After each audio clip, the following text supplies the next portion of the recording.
Before we get too deep into the ride today, you might notice the footage looks a little different. I was testing out a new mouth mount. Shouts out to Dustin Klein and everybody else who makes this thing look easy. I'm still figuring out the best angles, so consider this to be a bit of an experiment. This route starts out of Lyle, Washington, and it was a pretty big group ride, at least for me, 14 people. I don't ride with groups this big very often, and you'll see pretty quickly that I'm already drifting off the back, which brings me to the first thing I spent a lot of time thinking about on this ride. It's okay to fall off the back. My instinct is always to chase, to close the gap, latch onto the group, do my part, but early in this ride I realized that if I kept trying to match the pace of some very strong riders, I was going to burn every match I had before we even hit the good stuff. I'm capable, but I'm also a little off my game this early in the season. Life's been busy, and I haven't logged as much Zone 2 or long, steady miles as I normally would by now, so I had to make a choice. Ride my own pace, or blow up trying to ride someone else's. So, on a 13-14 person group ride, we're all spread out now because I'm really slow on the climbs, and they're punchy. Doing a 10-mile, 2,300 foot climb to start here. Beautiful day. I decided to learn from my mistakes, not bring too many layers. It's working out so far. Going out through Swale Canyon. Gonna make a judgment call by the Klickitat Trail on the way back. Beautiful day, great group. Looking forward to it. Riding alone so often means I'm used to setting my own pace. Group rides force you to negotiate that, to find the line between pushing yourself and respecting your limits. No shade to anyone I was with, everyone was super gracious, but I had to ease off the gas a bit if I wanted to finish strong instead of limping myself home. 2 sweet potatoes. So we've got about 60 miles and 5,000 feet of vert ahead of us, and I'll admit, I'm a water hoarder on these rides. I hardly ever drink water to start, and then I try to save it all for the end, which is a terrible call, but I also try to chug water the whole way to the ride. And I guess, what's your strategy for hydration? I never want to have to carry too much, but don't want to carry too little, and don't want to run out when I need it. The second thing I thought about a lot on this ride was nutrition. Specifically, this is the year that I'm graduating from 1 sweet potato to 2. I'm always thinking about water and food on long rides. I have a bit of a hoarder mentality with hydration. I want to finish with water left, just in case. I drink a ton the day before, I front load early in the ride, and I still worry about running out. Food is the same story. I love gels, but too many wreck my stomach. My body wants real food, but real food has to survive hours in the sun, be easy to digest, and not turn into a pocket-sized science experiment.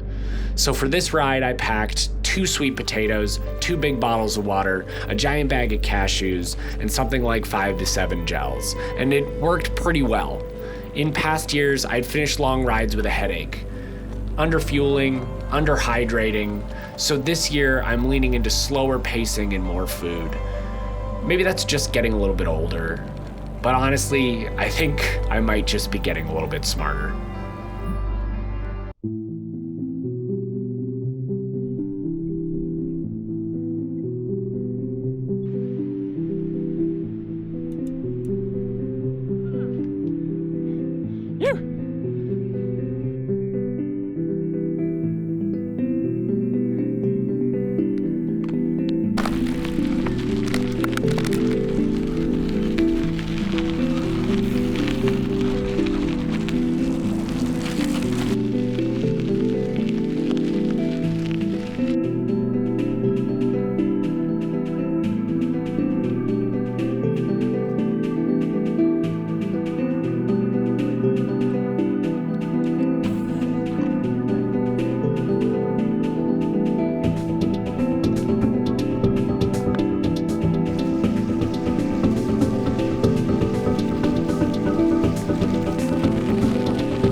The third thing on my mind today was terrain, specifically how wildly it changed throughout the day.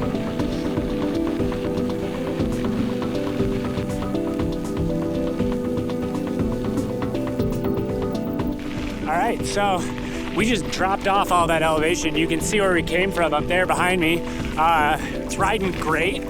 I will admit, I've been bargaining the whole ride about maybe making a cutoff to cut off some of the elevation at the end. And a good reminder that you should just take it however you can on some single track. But a beautiful day out here. Look at it. We started with packed single track through peak wildflowers, weaving around hikers who were thankfully patient with us. Then we dropped down past Dalles Mountain Ranch into this perfect fine gravel, fast, smooth, no washboard. Perfect.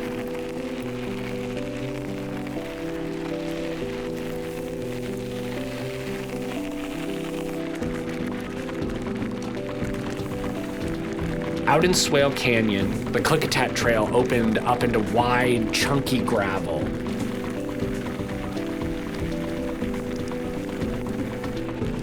All right, so we've hit a section where we're on the Klickitat Trail, which is the rail-to-trail up here in Washington in the gorge. It alternates between beautiful double-track sections and then sections that are a little bit chonky, but really nice to be on something flat.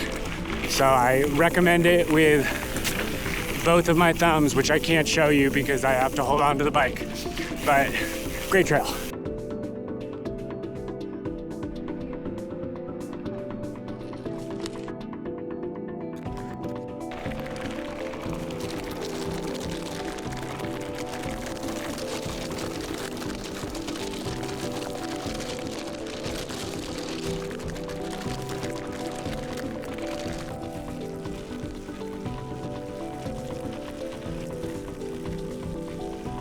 And then we hit a decommissioned road with broken pavement, patches of pine straw, which had me thinking about the Masters last weekend and all those shots that Scotty Scheffler was making from the rough.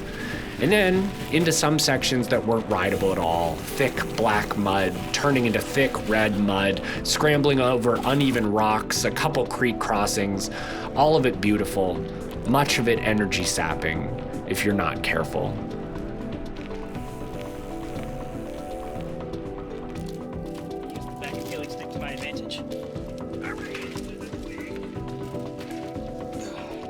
I'm not the strongest on single tracks, so I have to manage my effort early. Knowing that the final miles along the river were flat and smooth was a huge mental boost. No matter how chunky it got, I knew the finish would be kind.